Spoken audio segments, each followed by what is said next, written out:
And we're live. Here we go. Darren. The sun is Chris. up. The last day in May. Here we are. Yeah, it is the last day of May. You know, summer begins in, 3 weeks? Summer begins. And so here we are at the end of another spring. Yes. It's been a busy week for us. It's been about 10 days since we last recorded. We've been busy little elves. Yes, as always. As my paperwork blows everywhere. How's things been? Everything's good, just kind of chill, mellow, working. I'm done with my onslaught of vacations. Okay.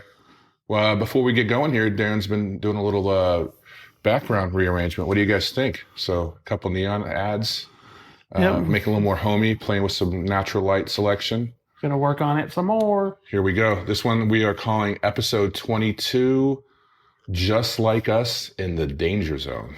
Highway to the danger zone. Which is a lead into some of what we're going to talk about. Let's highlight what we will talk about. We're going to talk about George Wendt, rest in peace. We did it in our bumper last week, but we didn't talk about it proper. The Memorial Day wrap-up, where we were out and about last Saturday with various friends in from all over the country and world for that matter. A shout out to your buddy that gave us some Canadian beers that are in front of us that we're going to crack in a second. Woo, there we go. Some of us went to see Mission Impossible Final Reckoning midweek. So we're going to talk some of the movies of Tom Cruise. Some of us, a lot of us. That's right.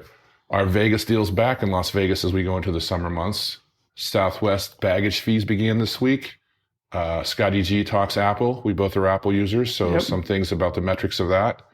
And then tonight, as we end the month of May, Kendrick Lamar and SZA at Allegiant. So we're going to talk some things rap. And finally, Cheers, well into the first season, episode 16, The Boys in the Bar. All right. So you want to crack this? You want to tell me a little bit about this particular beer we're going to have today? I don't really know much. My buddy Mike brought it down from Canada. It's from New Level. I looked on their website. They have a couple, 5 different brands currently. I didn't do much research, so sorry, Mike. But researching is in the tasting, as far as I'm concerned. Now, on the label, it does say strong beer at 6.1%. Which, it's funny. Here we've gotten used to 8% beer, 7.2%. And back in the day, Canadian beer was 6%. And that was crazy strong. Remember, Molson Ice came out? Tell me without telling me, Darren, who's awake and who's not. Look at those pours.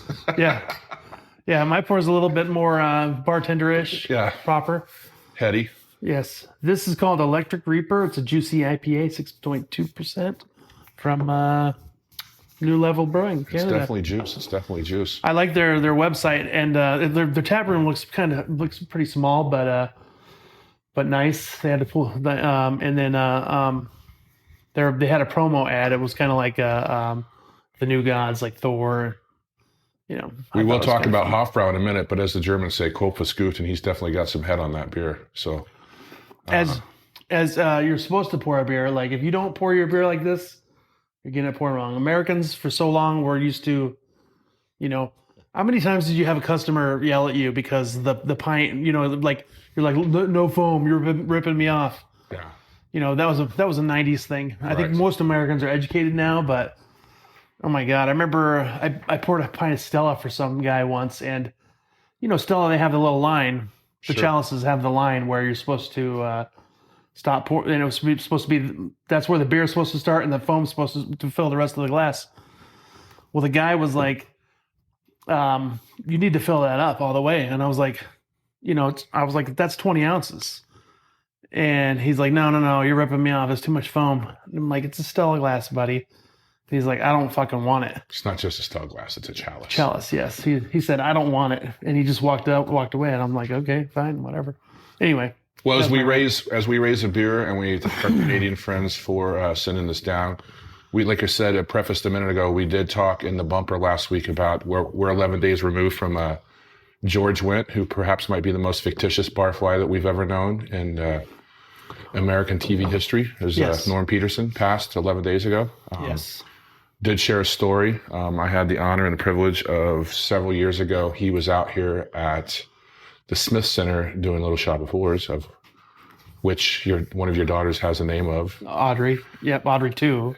And I was asked by his nephew, Jason, to show him around Las Vegas. Now, things kind of got switched around. We ended up being on a Sunday night. So obviously, like, there's not as much live music on a Sunday night, and George was a big live music fan as there was potentially on a Saturday. So kind of with that premise, we went to the Bunkhouse downtown. We went to a couple other places. I called my cohort in crime, Mr. Rafferty, and he was along for the ride. And we ended up at Hogs and Heifers. Now, as I stated in the bumper, like, Steven's never met a picture he hasn't liked. And would that be a picture of beer or a picture of? It's an entendre. It's a double meaning. Double meaning. Okay. Yeah. Pictures of pints or pictures of beer? Pictures of pints and pictures of himself with various celebs. And so I kind of gave him the operating rules that, we're out and about, no pictures, please, because it's sober as a judge. He's always very good. A couple pints in, then the pictures are for pictures. Pictures. Yeah. So we are there at Hogs and Heifers having a grand old time, and George being George, drinking some beers. So the onslaught of Jameson start. And then it was about an hour in, and obviously George he was well into his 60s at this point, so we all age, right? And so it wasn't immediate recognition, and the show's been 30 years off the air at that point. And he is recognized, and then the photos start happening. So Steven takes that as the opportunity to get himself in one or two.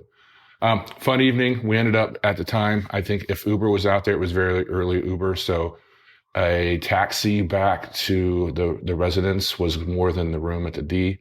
Ended up getting a room at the D. Wow. And I slept on the bed quite pastorally, where Mr. Rafferty slept in the hallway. His name was apparently not on the note of record, and nobody's answering the phone because everybody's passed out. That's right. Security gave a couple knocks and all that. But so a wonderful moment, one of a few I had with Mr. Wendt. And take care, sir. We'll see you on the other side of the bar. Great. That's great that you got to share that.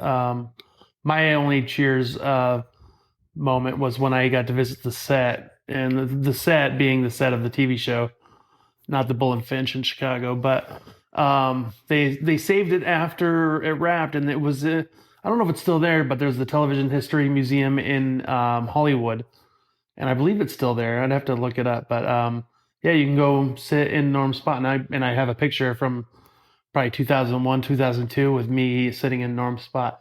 And if you didn't know, I've told this story before, but he had a nervous tic, and he would just sit and chip away at the bar. So imagine after 12 years, there was about a 1.5-inch divot. So ripped out of the bar. So if you've ever gone to a really old bar, if you look at the bar and you see the little divots and all the little chunks taken out of it, that's just some regulars, people beating on it over years. It's kind of, and I love looking at bars like that. I mean, it's just really neat. But anyway, that was my recollection. Or just a stronger induction of keratin in your body, so stronger fingernails to really drive it home. Yeah. Right? You're like a werewolf. Yes. Or Wolverine, if you will. Yes. Shout out to Hugh Jackman, wherever you may be. Hey, last weekend was a fun weekend. There was a lot of celebrations going on, and it was Memorial Day weekend, but we took it upon ourselves to meet some friends out. You had a little reception for your nuptials. Yeah. Yes. Yeah. So it all became more real, folks. It was fun. I was in charge of being the unofficial photographer. I don't know how that turned out, but cheers to more beer. He was also in charge of being the unofficial taster of the tri-tip, which he quite liked. So yeah, it was a very basic fare. It was very good. It was very fun. It was good to see a lot of faces we haven't seen in a while. Again, we had people in from all over the country, family in from all over the country. It was small, it was quick, and it was sunny and warm. So, but upon that, after all the celebratory stuff of Friday, we went to a little day drinking on Saturday, and our first stop was one of my old faves, and probably the only time I'll go down there because we're at the end of May, the Hofbrau house. Yeah. For the seasonal Maibock. Tell the story, Chris, of the expensive, like the beers. Again, none of the beers at the Hofbrau house ever disappoint. Amazing beer. The Maibock held true to itself at, I think it was just under 7%, but it was complex but simple. It was caramely. It was delicious. A liter of it now, with tax, is close to $27. $27. Not including gratuity. So they don't put gratuity on it automatically. Now it was a larger group, so we did sit inside the The restaurant. The Schwimmhalle. The Schwimmhalle. Not at the Stammtisch. So shout out to Ginger. Shout out to Big Al if they're listening. But we sat at one of the larger chestnut tables and enjoyed the afternoon as we sipped our suds, if you will. Mm-hmm. You were telling us in there that that particular location, the beer is from Germany. But if there's licensed locations or licenses to sell their beer, correct. It's made in USA or so things change. It still has to be an import, so it has to be made outside of the US, right? Correct. So things changed, and then Frank, who is not the head chef there, but has been there since day one. He and I have always been friendly for 20 plus years now. So he came out to say hello. There's a handful of operations. So when they opened the Hofbrau in 2004, I believe, Stefan was the primary principal in making the Hofbrau worldwide happen. So part of the Hofbrau Munich is owned partly by the government and the people or whatever. Okay. Whereas they have the exclusive right in Germany. Whereas when Stefan acquired this worldwide title, he has the rights to all the rest of the world. So they have to go to him if they have interest in going forward and marketing the Hofbrau brand. Wow. He's got a little bit of pull then. Yeah. So how much money do you think that cost? A lot. A lot. So I'm wondering, because I was at a beer garden up in Leavenworth, Washington over the winter, and they have their beers. So I'm wondering if they are made outside of, if they're not the German beers or if they're the other ones. I don't know. I mean, and an overall keg through Breakthrough here doesn't cost that much more than a keg of Guinness, but it's, they are very proud, obviously, of their beer. Yeah. It is a liter of beer. It's not an American pint or whatever. So there's more cost involved to that. Guinness is made not exclusively in Ireland either, right? It's made in Jamaica too, right? Isn't it Jamaica? Yeah, I think there's a few points of call. But if you're ever here in the States and if you're in Las Vegas at McMullen's, that all comes from Ireland. It's definitely. Yeah, and so the Hofbrau beer that is served at the Hofbrau in Las Vegas is made in Germany. And that was part of the exclusive contract they signed so many years ago. It's just those little teeny things that corporations get away with that they don't tell you. They don't make, right up front. You got to be in the know, otherwise you'll never know. Right. And of course, there's import cost to it and potentially tariffs and all that. And my friend from Canada, Mike, he was at Trader Joe's and he showed me a picture. He said, "Oh, look, a lot of the boozes that are made specifically for Trader Joe's were made up in Canada. They're imports, but they're made up in Canada." Okay. Didn't know that. Did not know that. Place called Min House or something like that. Okay. Yeah. Didn't know that. But anyway. I don't buy too many things at Trader Joe's as far as beer. I mean, they're not bad. I've had them. It's just, that's not what I go in there for. Well, their alcohol. They have I know it sounds crazy, but they have an imported gin. It's a London dry gin, but it's $8 a bottle. And it's not bad. For $8. I actually like it for $8, yeah. I might even bathe in it. Bathtub gin. Yeah, exactly. But finishing up Hofbrau, they exclusively distribute from Germany, whereas they've licensed off now Hofbrau establishments in, I think there's one in St. Louis, there's one in Florida, there's one somewhere in Ohio. I think they had 7 outlets. I think they were reduced to 5, what Frank was telling me. Whereas going forward, because obviously most other places aren't Vegas with the cost associated with it, and they put on-site breweries. So they brew in the German style, the Helles, the Dunkel device, but it doesn't have the price point that you would pay in Vegas. And what's the rule the Germans apply to all their beer? The Reinheitsgebot. I cannot say. Dude, I am anytime I try to say anything German, it comes out so flat and so I just rather not. I'd rather let you do the talking. The Reinheitsgebot, the purity of law, 1516 water barley malt hops. When I worked at Star Trek: The Experience, we had Warsteiner on tap, and we put blue dye in it. And when I would tell the foreigners that that was Warsteiner, their jaws would drop. They would just be like, "What the hell are you doing to our beer?" Yeah.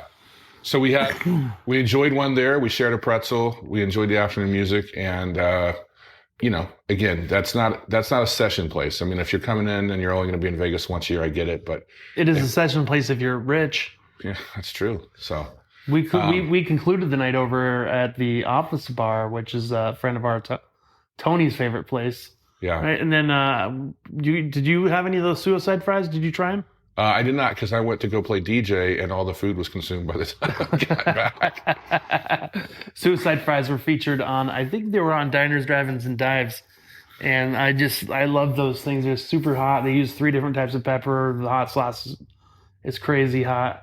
Hand cut fries. Yeah. Pretty delish. I mean, the pizza looked great. The suicide fries were great. Everyone needed a little. And the Office Bar is on Chris's list of top dive bars in Las Vegas. So if you're ever in town. It's one of the places people kind of forget. I mean, it's been there forever. I mean, it's a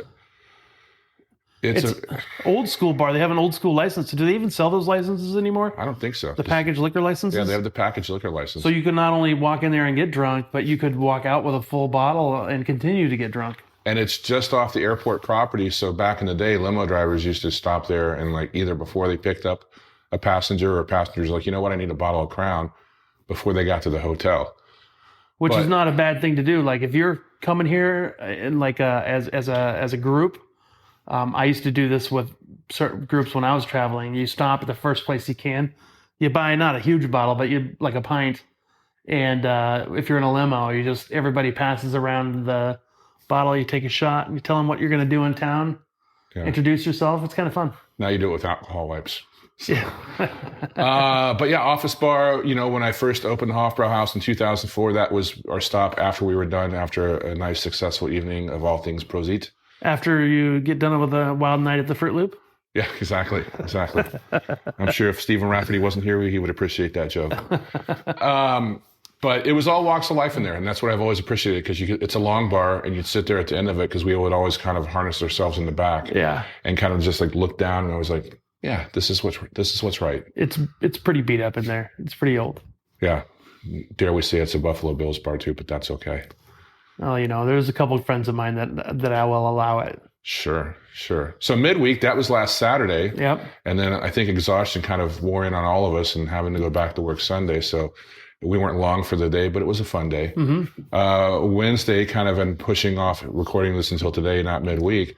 The newest Tom Cruise and what we believe is the latest entry in the franchise Mission Impossible Final Reckoning came out last Friday. The last.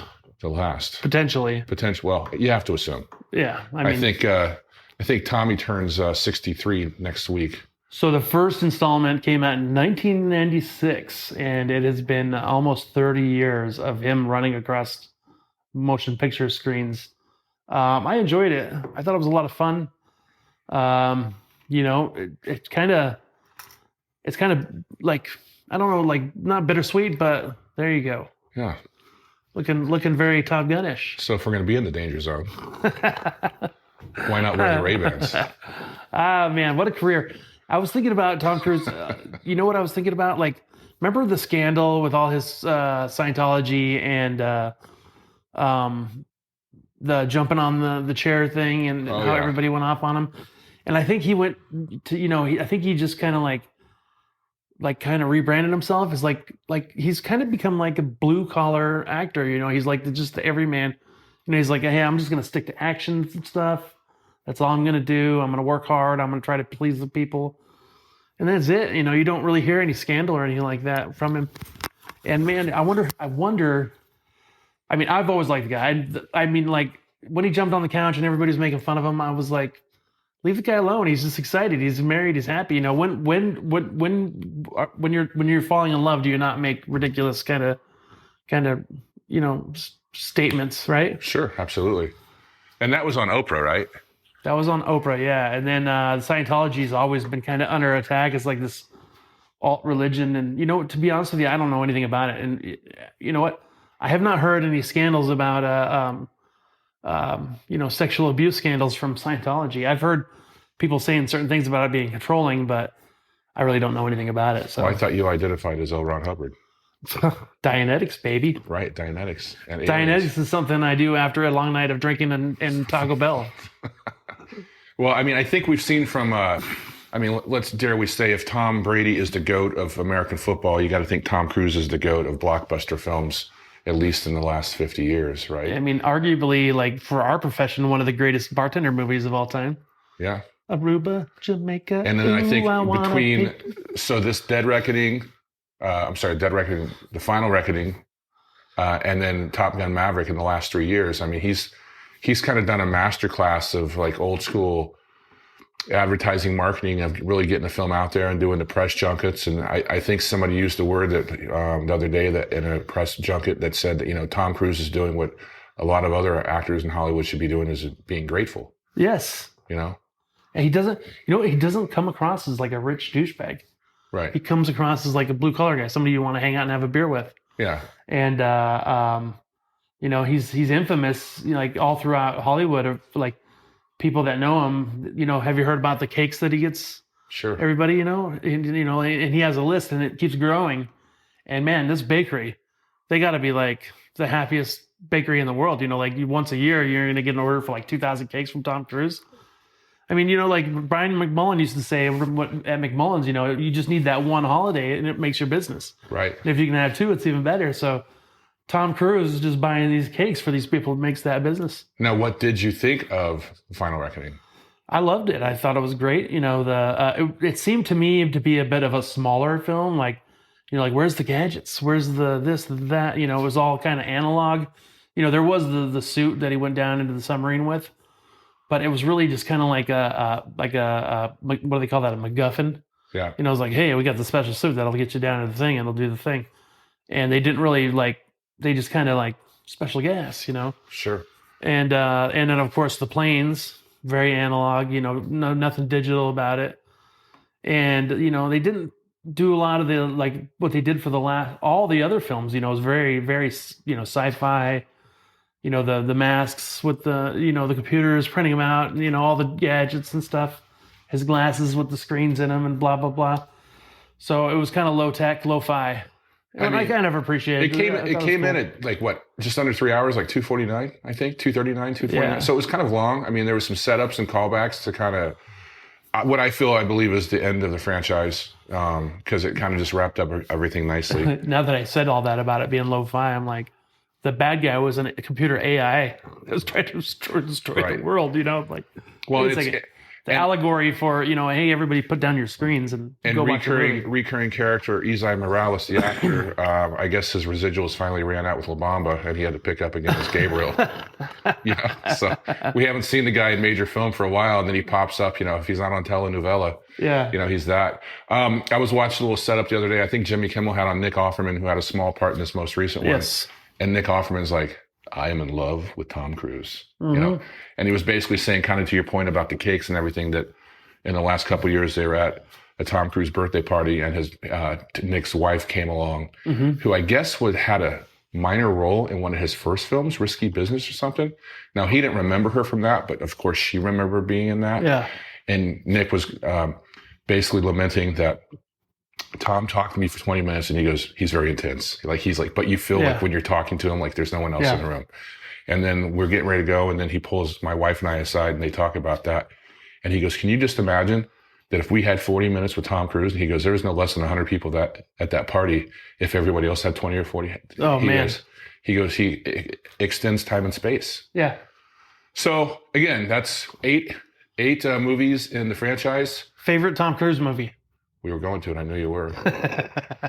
I mean, obviously, as a kid, and just what Rowley's the easy answer is the original Top Gun. Yes. But I'm going to go with Vanilla Sky. What? Vanilla Sky, really? Yeah. The remake? Yeah. Cameron Crowe. I mean, I was thinking, now, you know, I printed it out. I mean, I can read off a few before you give your answer. Number one grossing overall, Top Gun Maverick. The final numbers aren't out for Final Reckoning. Mission Impossible 2 Fallout from a couple years ago, Mission Impossible Ghost Protocol, Mission Impossible War of the Worlds, another Mission Impossible. Then you get down to like 9, 10, The Last Samurai, The Mummy, Edge of Tomorrow, Jerry Maguire. Wow. Yeah. The list is so long. Right. I just, you know what, again, Top Gun, obviously, but you know, I love Legend. Wow, early. Yeah. I love that movie. That before? I'm a nerd, so I love fantasy. Was that before or after Taps? That was after. After, okay. Because I believe he met his first wife on that set, Mina Savari, right? I thought it was Mimi Rogers. Mimi Rogers. Which, you know, phonetically sounds like Nina Savari. But if you've never seen Legend, Tim Curry plays the devil, basically. It's just a weird, unique fun film. I'm just like, I love it. I mean, you got to think, Days of Thunder, which is a potential remake. You got to think, what's the one he did with Ben Stiller that's not even on it? Oh, that's what I was going to say is our most iconic character, I think, is Les Grossman. Like, I just finished watching the Studio on Apple TV, and they're making a second season, and I was like, because they were talking about making a movie with Les Grossman, and I'm like, no, they should totally bring back Grossman for a second season of the Studio and have it be like a foil to what's his name, Seth Rogen's character. I think that would be phenomenal. Like have him be like a Harvey Weinstein character. Yeah. And I don't know. You said you fell asleep watching the Studio, but I think you should revisit it. It's a pretty funny show about how movies get made in this day and age. I mean, in continuation, we didn't even mention The Firm or as good or not as good as it gets. His Jack Reacher. Jack Reacher, A Few Good Men. Yep. And probably one of my other top Tom Cruise films up there that it took forever to film and ultimately distribute, but Eyes Wide Shut, Stanley Kubrick. Oh, Stanley Kubrick, yeah. Now, you're more of a cinephile than I am, and we've said that in other episodes, but like... What my least favorite Kubrick films. Really? Yes. But I just remember, like, I think they're from almost exclusively filming in London because something about Kubrick not wanting to be in America. Mm-hmm. And so Nicole Kidman and him were over there. And some of the cinematography and whatever, like... As a younger man, a younger mind, that first started to click because I could really see it in the screen. Like it wasn't, however he shot that. I wish. So Tom Cruise, everybody just assumes is the action star, but like he has got all the chops: comedic, dramatic, action. Yeah. I think I would love to see the guy do some more dramatic roles, potentially. Did you see how much it cost to complete this last one? The movie? Yeah. Oh, I'm sure it was in the 230. Was it 230? 400 million. Does that include marketing or no? You have to think. But our production of movies has gotten up there. But he brings home the bacon, so they're probably gonna greenlight it, right? Yeah. Yep. Well, getting away from Uncle Tom. No love for Kokomo from you? None? Cocktail. Cocktail. Yeah. Excuse me. I said Kokomo. Cocktail. Yeah. Wow. Yeah, that's the frothy beer. That's the song. Right. The Beach Boys, the famous Beach Boys song. Young Brian Flanagan. So, yeah. Was that his name? Was that his character's Flanagan, name? Yeah. That's funny. Aruba, Jamaica. Ooh, I want to take you. We got to do an episode on favorite bartending movies. And what's the actor, the Aussie guy that was his kind of tutor? Oh, I don't remember his name. I can see his face. His Brian Brown, was it? Yeah, sounds right. But his Coughlin's Law, his kind of rules of the trade, when he was teaching young Flanagan. Was he in Crocodile Dundee too? If he was, I forget. But that's funny because I saw a picture of Paul Hogan the other day, and Jesus Christ, if you didn't tell me it was Paul Hogan, I mean, we all get old, but I was like, whoa. But I haven't seen a picture of Paul Hogan in 30 years. That's true. Getting away from Tommy. Thank you. We've spent enough on Tom. Thank you, Rosie O'Donnell. Let's circle back around to some things. Vegas. Seen a few things pop up in the post the last couple of days. Are Vegas deals coming back? You cemented to me that Resorts World, I think, are waiving their parking fees for summer. You sent me that last night? they are waiving their fees for summer, but there's an asterisk there till August 28th. So it's not like these guys are changing their tune and they're not giving anybody any deals. It's a revenue stream for them. It'll be back. They have a whole new management team. There's been a lot of really bad press for the Resorts World. There's been accusations of money laundering, all kinds of stuff. So I think they're just trying to rebrand and get people into their property. Well, yeah, because they have a new executive team and coming fresh off the cusp of that being said, like I've never even been there because why would I go spend $20 to park and be disappointed? And I'm like, what's the point of that? Yeah. And I mean, look what they did with Mr. Beast. That was a huge debacle. They flopped that one hard. Yeah, which I think led to the termination of the previous executive team, at least some leadership. Yep. And so this for them was a pivot. Like, okay, we effed up here. Let's go this way now and try and woo some people. I would say that as somebody that I'm literally the last person that people see when they leave Las Vegas because they come to me my little stand, and I'm very courteous, and I always ask. I'd like to say that I'm like an ambassador to Vegas, and I say, "How was your trip? Anything memorable? You know, like what are your thoughts? You know, and try to get just a quick look back of what they thought. And I will tell you, the number one thing I get is we're never coming back. It's so expensive. That's probably the number one. And they're like people are like, we're sick and tired of getting nickel and dimed. You know, it's pretty common to hear that. Yeah. Oh, I hear it also. Obviously, I mean, we can kind of lead that into and still kind of talk about some of the Vegas deals. You talked about Resorts World. The Plaza downtown is doing $125. Let me help you. Thank you, sir. $125 all-inclusive deal, yeah. I think, all summer. So at select outlets in there, it includes breakfast and dinner. It includes bottomless mimosas in the morning. It's like at Hash House. It's only like in select outlets. Now, I don't know if that's $120 including the rate of the room. Mm-hmm. It waives resort fees also, mm-hmm. or that's in addition to. So you booked a room for a set amount, and then for $120 tack on, you can kind of have that all-inclusive peace of mind throughout the day. Nice. So they're doing that at the Plaza downtown on Fremont Street. You speak to the Resorts World. Mm-hmm. I know that the Palms is trying to be aggressive with their local promotions for locals and Sahara has free pool for locals. All you have to do is come down. Free parking and free pool. I think the Palms is doing free cabanas for locals Monday through Thursday with your ID. Nice. And then they have like all-inclusive like ladies' night on Thursday where it's $50 all you can drink. And Tuesday, Wednesday, I think one of them's margaritas, pitchers for $35. Wow. Drumming up the business. We're not reinventing the wheel here, guys. Well, it's so hot here. This is the slow season. It just kind of slows down because everything is super hot. Yeah. Christ. Put the case on top of there. Right. Or next time, note to self, turn the fan off. Sure. We try to be cool here. So I guess some of the places are trying. We'll see. I don't have much faith. They're just trying to build business because it's slow. And I talk about like the movie theaters. People are like, oh, you need to get back to movies. My thoughts on this is that rents have increased so much in the United States that if you are somebody that's paying a mortgage or rent, your rent has gone up so much, like 30 to 40% in some areas in the last 10 years.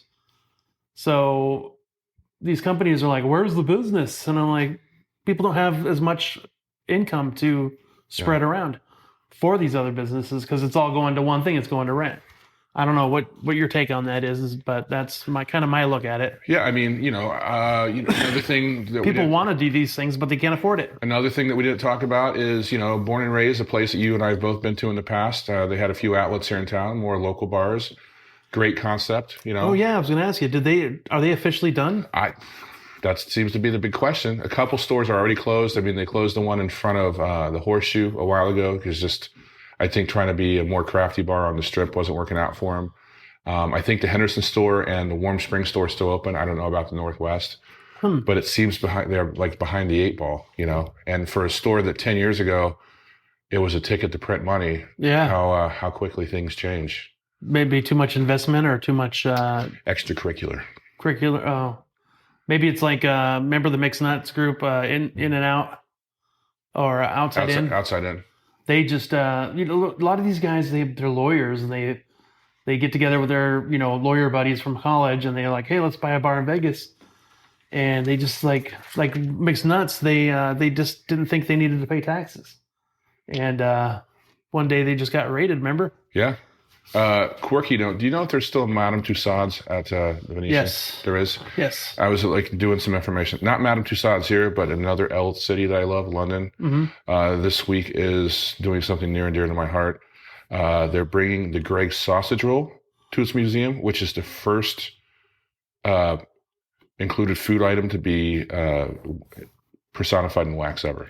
So they're just going to have a wax sausage roll. And who doesn't like a good sausage roll? Yeah, especially one that you can chew over and over and over. That was the squirrel moment of the podcast this week. I just had read that in my notes before I forgot. Can you imagine sausage-flavored chewing wax? Oh, yummy. Southwest started Wednesday baggage fees for the first time in their history. I mean, they're the only ones. They're the holdout, right? Yeah. That's But inevitable. for 50 years, they've marketed no baggage fees and like an ad campaign after marketing campaign after ad campaign after marketing campaign. Well, just like every company in America that gets injected with private equity money, they have an about face immediately. So they took a cash payout, or they took a cash loan from a private equity firm. Yep. And basically, what was it? Not even 6 months later, they were like, nope, no baggage fees. 6 months later, here we go, baggage fees. Yeah. And that's from they have a major investor that demanded it, and that's the way it goes. Now, I will say, can I just say this? Air travel, people get pissed off about it, but air travel is the only industry in the world that has gotten cheaper over the last 80 years or so. Yeah. It used to have, people complain about not having dinners and, like a bar card or whatnot, but it's actually gotten cheaper. And that's just like, I remember when I first started traveling, I'm 52 now, in my early 20s, a Southwest airline ticket was $300. Now you can get a ticket to, that was to Vegas. Now you can get a ticket. I can get a round trip ticket on Spirit for $80. And so, yeah, you have to pay baggage fees. I did have to take a bag last time I flew because it was an extended vacation. And what's crazy? Like, they charged me, my round trip ticket was $81. They charged me $70 to take a bag to Seattle. Guess how much they charged me coming back? $80. Not 70, 80. And I wrote them a letter. I'm like, why the hell is it different prices? I get it. You can pay less if you book it with your ticket, but I didn't think I had to take a bag. So $70 from here to there, and then $80 on the way back. And I'm like, why the difference? What the hell? Did they answer you? No, they never answered me. Customer service. But I paid $150 for my bag round trip. My ticket for myself was $81. Yeah. So I think it's terrible, but you know what? I literally next time I will go to the post office, and I'll get those prepackaged bags, and I'll ship everything I need to up to my mom's place. Like if I have to take a bag, I think you'll be surprised it'd be cheaper. How much couriers are too now. Because Steve K looked at getting those High Life stubbies here last week overnight, and that was for 2 6-packs. That's the weight, though. I mean, it's not that much. Yeah. But $300? Come on. That's overnight. It's expensive. Yeah, still. I'm talking about one of those pre-packed, post office ones that are like $25. Yeah. But even those are going up. But I mean, we've said it before in the podcast, because you and I obviously both work at the airport, and you got yourself a raise this week because you got ratified, for the Southwest accepting the $1.5 billion in additional income this year from baggage fees from all the travelers, passengers. They're willing to just kind of ride the wave with the $2.1 billion in customer dissonance. I think at the end of the day, it's corporate greed. It is what it is. That's the time we're living in. And I think with the current administration, he's very business friendly, so much so that the customer is always wrong and the business is always right. So as customers, we're not going to get much winning right now. I don't think we're going to just have to suck it up. And if we want to do things, we're going to have to pay for it, which is the way it goes, right? Yeah. Just continuing on to that about major corporations for a quick hot second. You and I both listened to the Scotty G podcast, and I'm just going to read the summary to you to get your point of view. He interviewed the guy, what was his name? McKellar? Where did I put it? I don't know. Patrick McGee, who just published a book called... Isn't there a limerick? Patrick McGee. Well, we'll write it after this. Patrick McGee, who has worked for newspaper and studied Apple for most of his career, just wrote a book and published called Apple in China, the Captain of the World's Greatest Company. And so the summary is the majority of the people listening to our episode, are hearing it on an iPhone. Most of us can attest that the iPhone is so central to our lives that if we lose it, we feel totally unmoored from our ability to function in the world. It's hard to explain how ubiquitous the iPhone is and how much of a behemoth Apple is. Apple sells over 60 million iPhones in the US a year, and one plant can make as many as 500,000 iPhones per day. And in 2024, the company brought and a total revenue of $391 billion. The rise of Apple and the iPhone did not happen by accident. The fact that we all walk around with the most sophisticated technology in our pockets at a cost of $1,000 each is the result of two forces: Tim Cook, the CEO of Apple, and China, our largest geostrategic and economic rival. Few people are more prepared to discuss the symbiotic relationship between Apple and Communist China than Patrick McGee, a longtime business journalist who has covered Apple for the Financial Times. McGee is the author of Apple in China, The Capture of the World's Greatest Company. And Patrick makes the case that Apple became the world's most valuable company by wedding itself and its future to an authoritarian state. As the president and others talk about decoupling from the country, Apple's exposure in China isn't just a liability for the company, it's a liability to our national security, our own workforce, and our future. A lot to unpack there. Yeah. Did you take that from that episode? Well, I'll give you a little context for me. You wear contacts? Context. Oh, sorry. Context. So that, yes, everything you said, I believe, because corporate greed, like we just talked about, corporate greed. I've been reading some history books recently, and there's one current that throughout history is that corporations, business owners, people do not ever want to pay their workforce because they think that for some whatever reason, like they think that they started the business, they are the driving force of the economics of it. And kings, queens, lords, ladies, CEOs, nobody ever wanted to pay. So in the post-war era, good jobs, and then the rise of unions. All these CEOs and these rich people, they moved their businesses to where they could get their production cheaper, which was China. So we literally have fueled China's rise, and now their buildup, their military buildup, everything, they're supposedly our enemy or whatever.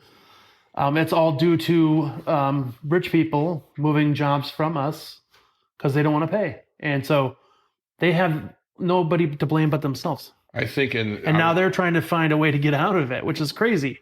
I think in the episode, when I was listening to it, I think one of the stats that he threw out there on Patrick McGee was that at any one point, there are directly 24 million Chinese people that are hired by Apple because the iPhone is not just made. Yeah, the mining, the minerals, the everything. It's not just made at one factory. It's all these different components. Yes. This warehouse makes this component. That warehouse makes that 100%. component. Which is just that is a crazy number. Yeah. Well, it would be, the talk right now is like, oh, well, they want to move production here to the United States. And everybody's like, well, nobody would pay for a $3,500 iPhone. And again, like it's all greed. Like the shareholders to the CEOs to everything, there's plenty of money to go around. But at the end of the day, regardless of whether you think this is what it is, robots are going to do all that job in the future anyway. So I'm just going to go back and get a Nokia 6190. Yeah. I know. People. There's the debate, and that's the point nowadays. Is the debate, and the what's the word I'm looking for? Everybody's going to have their opinion. Sure. But at the end of the day, Elon Musk. The other day, I listened to him talk at some meeting. And he said that they hope to have 20,000 robots built by 2007, which means in Elon speak is 2012. And then he said 50,000 by 2013, 2008 in Elon speak. And then by 2020, 500,000. So those things will be doing those jobs. And so human labor, whatever, I don't think it's going to be an issue soon. So dare I say, as we segue into the next category, Elon is not like us? He is definitely like us because he puts his pants on just like you and I. The problem is people put him on a pedestal because he's rich. Well, I just wanted to get away from that subject because, gotcha. We keep this light and frolicky. I need a drink after that. Jesus. Oh, look what you have in your hand there, sir. No, but tonight, Allegiant, one of the first big concerts of the summer, Kendrick Lamar and SZA. 7 p.m. You familiar? So Kendrick Lamar? He was the one that performed at halftime this year that had everyone up in hoopla because it was interpretation of his halftime presentation. Man, which I said previously I quite enjoyed. A lot of people are like, what the F is this?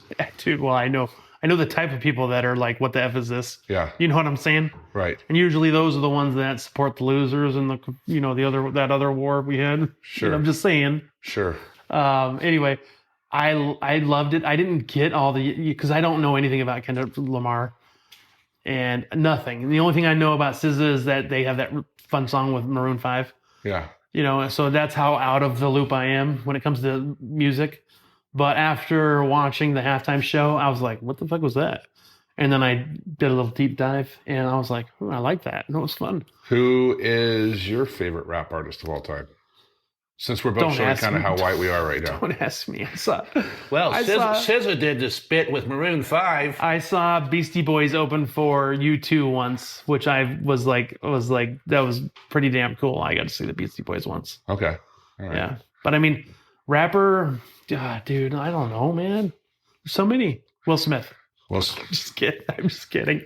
He will be going to Ben & Jerry's after this for vanilla ice cream. Vanilla ice cream, yes, Jesus 100%. Christ.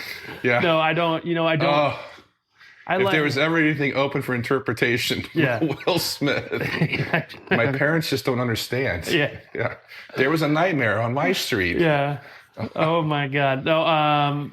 Yeah. I mean, I'm the kind of guy that likes everything. I don't love everything. I like everything.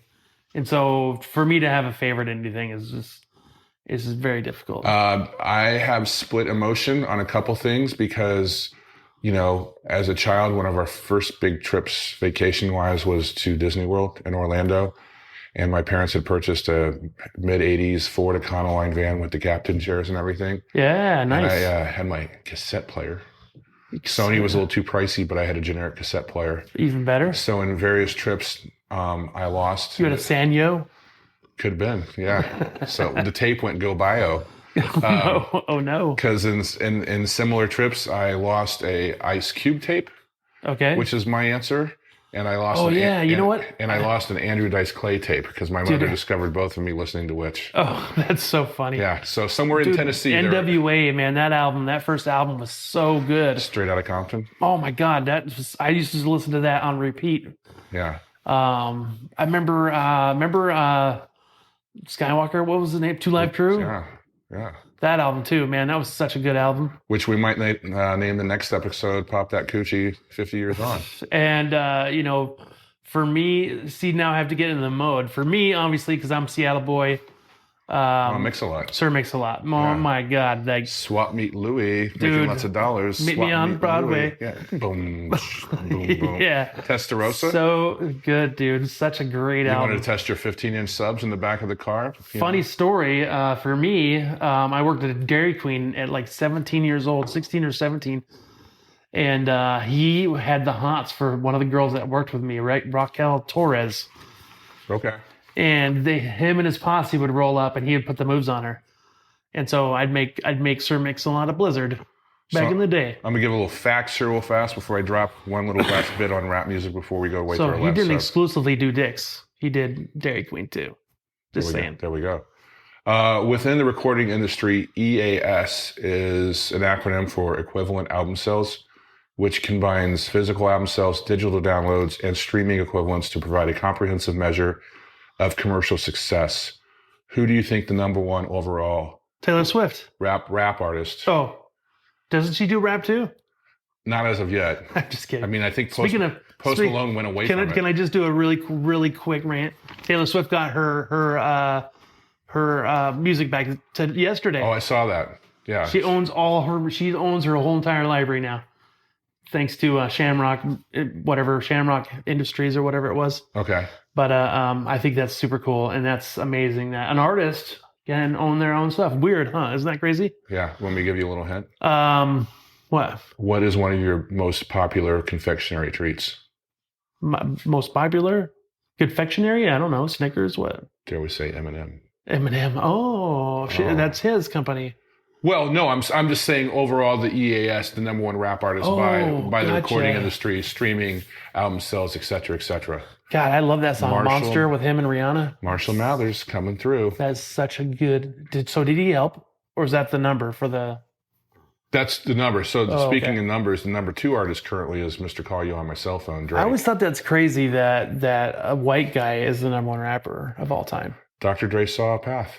Well, I mean, it's Dr. And now Dre. he's got beat and he's a billionaire too, right? That's another great album too, man. That one Chronic? with the Chronic. Oh my gosh, that was such a good album. Survey would be rolling her eyes right now because she's like, why do you just drop this? Like, it's just pure now. It's not, So I just I am super vanilla, but I do have some a little bit of fun in me. Of course you do. I'm getting you 2 subs before we get out of here today. Last thing, we got to wrap this one. Along with a vanilla ice cream cone. Thank you. Yeah. No chocolate dip, please. Yeah. Vanilla bean. Yeah. Did you watch episode 16, season 1, The Boys in the Bar of Cheers? I did, and I'd like to say, Coach steals the show again for me. For me, that line where no wait, that was the episode prior.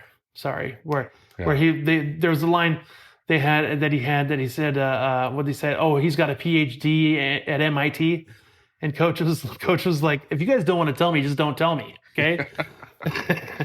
But so the next episode is number 16. I'm getting my streams crossed here, but the juicy hazy's kicking in of the Canadian Strong. 16. Remember, I told you I was waiting for that iconic moment where Norm and Cliff are sitting next to each other.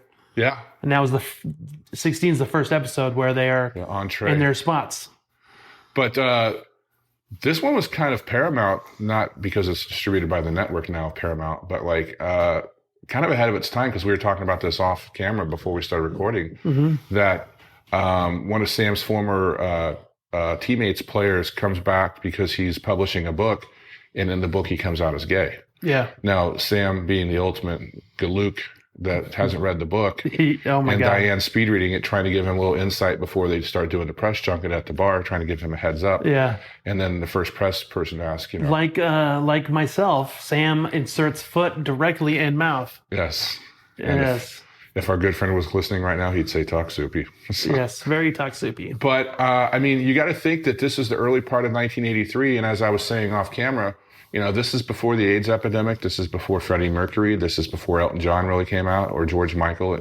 I don't know why I just mentioned British artists, but they were kind of ahead of the moment, right? Mm-hmm. I mean, because that's for a major network series, that's a big subject to approach in early 1983. Yeah, it's it predates all that stuff, and everybody knows it's been going on forever. Didn't an NFL player just come out recently? I don't know. I mean, there was the kid that played for Missouri back in the day that came out before the draft, Michael something or another, and said it, and then he got drafted and he kind of went on the wayside. Just think of the stigma still. We're talking, this is 1983.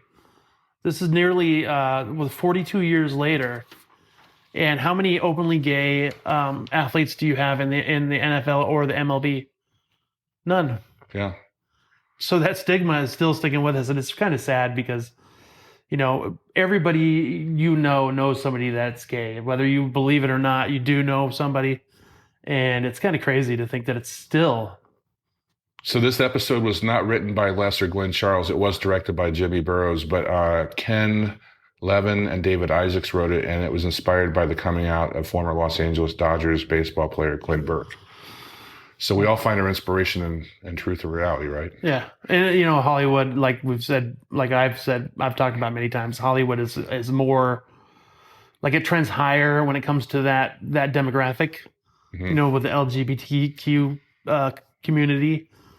So, there's going to be more of those stories in Hollywood just because when you're dealing with, the arts and dressing up and doing all those things, that's just part of that culture. So, it doesn't surprise me. It doesn't bother me. I don't know. I had a gay uncle growing up, and that was never even a thing to me. It was just, But was he happy? Yeah, of course. He's a great guy. The episode kind of took me by, I was cleaning. I was like, oh, wait, okay, this is a little more heady subject, but the episode received attention from critics and advocacy groups alike, with Stephen Tropiano, who I don't know who that is in reference to, calling it the definitive highlight of season 1. Really? It was a good episode.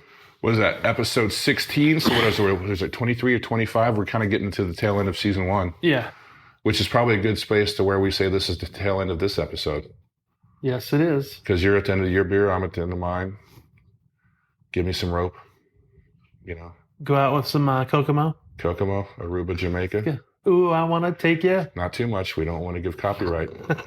Hey, guys, don't forget to sip, socialize, shine. We are growing. We're out there on social. Networking is being made. If you want our list of places to check out that are not on the Strip or Fremont Street, not that those are mutually exclusive, check out bars.showme.vegas. So that's the extension. It's not a .com. It's bars.showme.vegas. Sign up to the list. And we're going to be doing more good things this summer. So, again, appreciate the time. Remember to subscribe on YouTube. So join us on Facebook. Tell your friends on Facebook. The more we grow, the bigger we're going to start doing. We're going to start doing events. We're going to start doing meetups. As soon as we get enough, we're going to have some merch. It's going to be a lot of fun. We might even get a Patreon going to keep Darren awake with some coffee. Yeah. My coffee's in the fridge still. Infused. Thank you. Thanks, See you next guys. time. Thanks, Mike. This is wonderful, actually.